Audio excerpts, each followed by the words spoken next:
Welcome to ಜಯಂತಿಸ್ kitchen. ನಾನಿವತ್ತು ಮಕ್ಕಳಿಗೆ ಇಷ್ಟ ಆಗುವಂತಹ ಬಿಸ್ಕೆಟಿಂದ ಪ್ಯಾನ್ ಕೇಕ್ ಮಾಡೋದು ಹೇಗೆ ಅಂತ ತೋರಿಸ್ತಾ ಇದ್ದೀನಿ. ಹೇಗೆ ಮಾಡೋದು ಅಂತ ನೋಡೋಣ. ನಾನು ಒಂದು ಪ್ಯಾಕೆಟಷ್ಟು ಬಾರ್ಬನ್ ಬಿಸ್ಕೆಟ್ ತೊಗೊಂಡಿದ್ದೀನಿ. ಅದನ್ನು ಈ ರೀತಿ ಎಲ್ಲ ತೆಗೆದು ಅದರಲ್ಲಿರೋ ಕ್ರೀಮ್ನ ಸಪ್ರೇಟ್ ಮಾಡ್ಕೋಬೇಕು. ಈ ರೀತಿ ಒಂದೊಂದು ಬಿಸ್ಕೆಟೇ ತೆಗೆದು ಕ್ರೀಮ್ನೆಲ್ಲ ಈ ರೀತಿ ಬೇರೆ ಒಂದು ಬೌಲ್ಗೆ ಸೇರಿಸ್ಕೊಳ್ಳೋಣ. ಕ್ರೀಮ್ನೆಲ್ಲ ಸಪ್ರೇಟ್ ಮಾಡಾದಮೇಲೆ ಈ ಬಿಸ್ಕೆಟ್ನೆಲ್ಲ ಒಂದು ಮಿಕ್ಸಿ ಜಾರ್ಗೆ ಈ ರೀತಿ ಪುಡಿ ಮಾಡಿ ಎಲ್ಲ ಸೇರಿಸ್ಕೊಳ್ಳೋಣ. ಪುಡಿ ಮಾಡಿ ಸೇರಿಸ್ಕೊಂಡು ಇದನ್ನು ನುಣ್ಣಗೆ ಗ್ರೈಂಡ್ ಮಾಡ್ಕೋಬೇಕು. ಪೌಡರ್ ಆಗುತ್ತೆ ಇದು, ಆ ರೀತಿ ಗ್ರೈಂಡ್ ಮಾಡಬೇಕು. ಈಗ ಈ ಪೌಡರ್ನೆಲ್ಲ ಒಂದು ಬೌಲ್ಗೆ ಸೇರಿಸ್ಕೊತಾ ಇದ್ದೀವಿ. ಇದೆಲ್ಲ ಒಂದು ಬೌಲ್ಗೆ ಸೇರಿಸ್ಕೊಂಡಾದಮೇಲೆ ಇದಕ್ಕೆ ಒಂದು ಸ್ವಲ್ಪನೇ ಹಾಲು ಸೇರಿಸ್ಕೊಂಡು ಮಿಕ್ಸ್ ಮಾಡ್ಕೊಬೇಕು.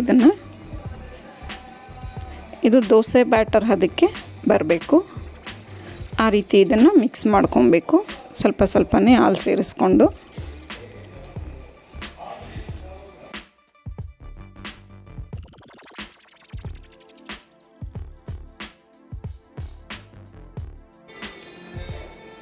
ಹಾಲು ನೋಡಿ ಸೇರಿಸ್ಕೋಬೇಕು.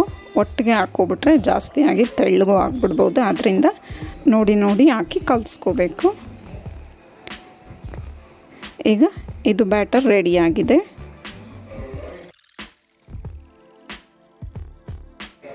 ಈಗ ಇದಕ್ಕೆ ಸಕ್ಕರೆ ಸೇರಿಸ್ಕೊಳ್ಳೋಣ. ಇದು ಬಿಸ್ಕೆಟು ಸ್ವೀಟ್ ಇರೋದ್ರಿಂದ ಸಕ್ಕರೆ ನೋಡಿ ಸೇರಿಸ್ಕೋಬೋದು. ಮಕ್ಕಳು ಸ್ವೀಟ್ ತುಂಬ ತಿನ್ನಂಗಿದ್ರೆ ಒಂದು ಸ್ವಲ್ಪ ಜಾಸ್ತಿನೇ ಹಾಕ್ಕೋಬೋದು, ಇಲ್ಲಾಂದರೆ ಒಂದು ಸ್ವಲ್ಪ ಕಡಿಮೆ ಹಾಕ್ಕೋಬೋದು. ಇದನ್ನೆಲ್ಲ ಈ ರೀತಿ ನೀಟಾಗಿ ಇದನ್ನು ಮಿಕ್ಸ್ ಮಾಡ್ಕೊಬೇಕು ಸಕ್ಕರೆ ಕರಗೋವರೆಗೂ. ಈಗ ಇದಕ್ಕೆ ಒಂದು ಅರ್ಧ ಟೇಬಲ್ ಸ್ಪೂನಷ್ಟು ಬೇಕಿಂಗ್ ಪೌಡರ್ ಹಾಕ್ತಾಯಿದ್ದೀನಿ.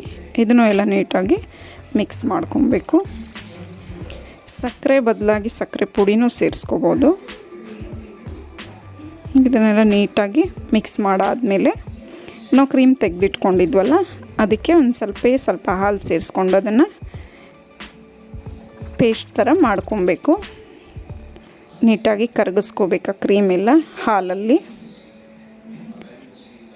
ಇದು ಕ್ರೀಮ್ ರೆಡಿಯಾಗಿದೆ. ಈಗ ಈ ಬ್ಯಾಟರು ರೆಡಿಯಾಗಿದೆ. ನಾವೀಗ ಇದನ್ನು ಸ್ಟವ್ ಹಚ್ಕೊಂಡು ಹೆಂಚು ಮೇಲೆ ಈ ರೀತಿ ಚಿಕ್ಕ ಪ್ಯಾನ್ ಕೇಕ್ ಥರ ಹಾಕ್ಕೋಬೇಕು. ಇದು ಸುತ್ತಲೂ ಬಬಲ್ಸ್ ಥರ ಬರುತ್ತೆ. ಆವಾಗ ಇದನ್ನು ತಿರುವಾಕೋಬೇಕು ಈ ರೀತಿ.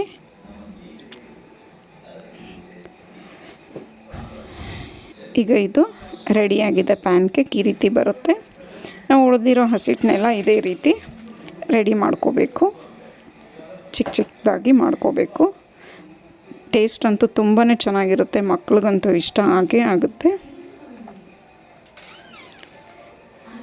ಈಗ ಇದೆಲ್ಲ ಮಾಡ್ಕೊಂಡಾಗಿದೆ.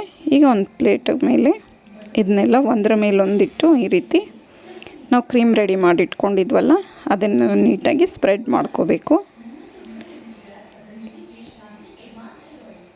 ಇದಂತೂ ಮಕ್ಕಳಿಗೆ ಚಾಕ್ಲೇಟ್ ಥರ ಇರೋದ್ರಿಂದ ಕ್ರೀಮು ತುಂಬಾ ಇಷ್ಟ ಆಗುತ್ತೆ.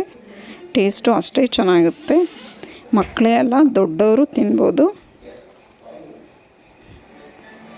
ಈ ರೀತಿ ಎಲ್ಲನೂ ಅದರ ಮೇಲೆ ಸ್ಪ್ರೆಡ್ ಮಾಡ್ಕೋಬೇಕು, ಒಂದೊಂದೇ ಜೋಡಿಸಿ.